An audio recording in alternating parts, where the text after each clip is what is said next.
चलिए, तो एच.सी. वर्मा के सॉल्यूशन सीरीज में आपका स्वागत है। ये क्वेश्चन नंबर 5 है।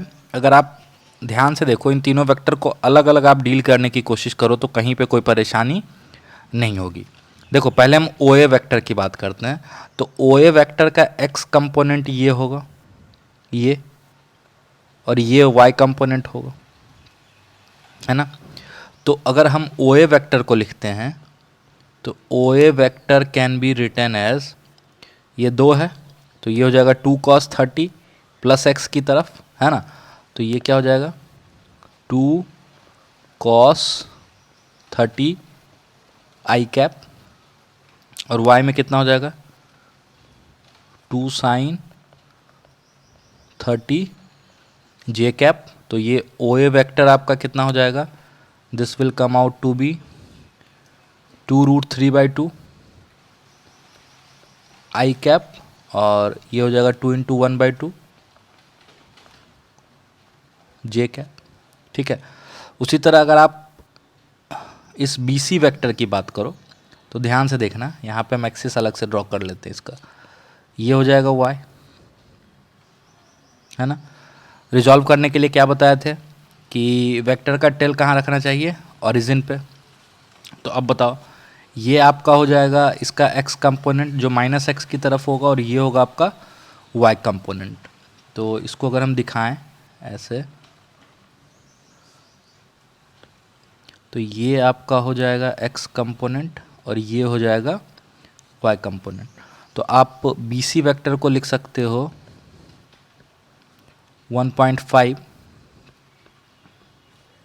ये 60 है तो cos 60 माइनस साइन के साथ आई कैप, क्यों, क्योंकि ये निगेटिव डायरेक्शन में है, और प्लस 1.5 sin 60 जे कैप। तो ये आपका क्या हो जाएगा, बी सी वैक्टर आपका हो जाएगा -1.5 इंटू 1/2 आई कैप, और ये हो जाएगा 1.5√3/2 जे कैप। लास्ट बचा आपका डी ई वैक्टर, है ना। तो अगर आप समझदार हो तो देखो, डी ई वैक्टर सिंपली क्या हो जाएगा, ये हो जाएगा 0 आई कैप -1 जे कैप, है कि नहीं है। अब बोल रहा है कि इसका x कंपोनेंट क्या होगा रिजल्टेंट का। तो रिजल्टेंट जब आप निकालोगे इनका, तो जो रिजल्टेंट होगा उसका x कंपोनेंट क्या होगा, इनके x कंपोनेंट का सम होगा ना। तो 2√3/2 -1.5 इंटू 1/2 और प्लस 0 आई कैप, और y कंपोनेंट क्या हो जाएगा, तो ये हो जाएगा 2 इंटू 1/2 1 प्लस 1.5√3/2 -1 जे कैप, है कि नहीं। अब आप इसको जब सॉल्व करोगे, यहाँ पे आप कैलकुलेटर की मदद ले सकते हो, तो ये आपका आ जाएगा 0.98 आई कैप प्लस 1.3 जे कैप। मीटर भी है तो इसको आप सही से ऐसे लिखोगे, 0.98 मीटर आई कैप प्लस 1.3 मीटर जे कैप।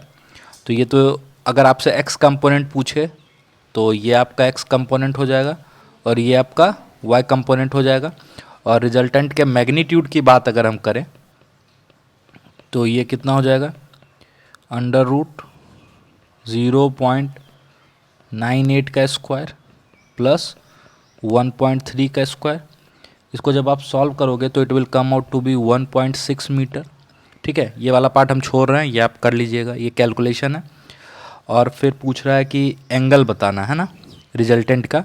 तो अगर इस रिजल्टेंट वेक्टर की बात करें, ध्यान से सुनिएगा, इस रिजल्टेंट वेक्टर की अगर आप बात करो तो x में क्या है 0.98 98 और y में क्या है 1.3, ऐसे ही होगा ना मेरा रिजल्टेंट ये वाला। तो ये एंगल हो जाएगा थीटा, ठीक है। तो ये हो गया आपका 1.3 और ये हो गया 0.98, तो डायरेक्शन हो जाएगा टेन थीटा बराबर 1.3 बाय 0.98। तो ये कितना हो जाएगा, ये हो जाएगा टेन थीटा बराबर 1.32। Thank you. चलो, तो ये बिल्कुल बेसिक सवाल है ना, जो कि आपके क्लासरूम में एज इलस्ट्रेशन भी करवाया जाता है, तो इस पर ज़्यादा टाइम बर्बाद नहीं करते हैं। तो सिंपल सा फंडा है कि दो वेक्टर है, एक का मैग्नीट्यूड 3 यूनिट है और एक का मैग्नीट्यूड 4 यूनिट है। अब इन वेक्टर को कैसे अरेंज करा जाए, इनको कैसे रखा जाए, इनके बीच का एंगल क्या हो कि रिजल्टेंट 1 यूनिट हो, 5 यूनिट हो और 7 यूनिट हो।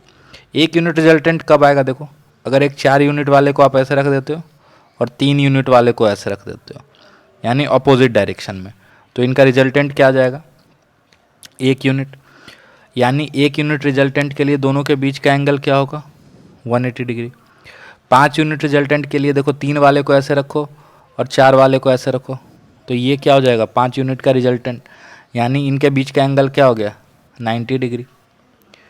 और अगर इस रिजल्टेंट को 7 यूनिट करना है, ठीक है, तो मेरे हिसाब से ये 3 और ये 4, ऐसे आप मैथमेटिकली ये फॉर्मूला यूज़ करके भी बना सकते हो कि जो रिजल्टेंट होता है that is √a² plus b² plus 2ab cos theta.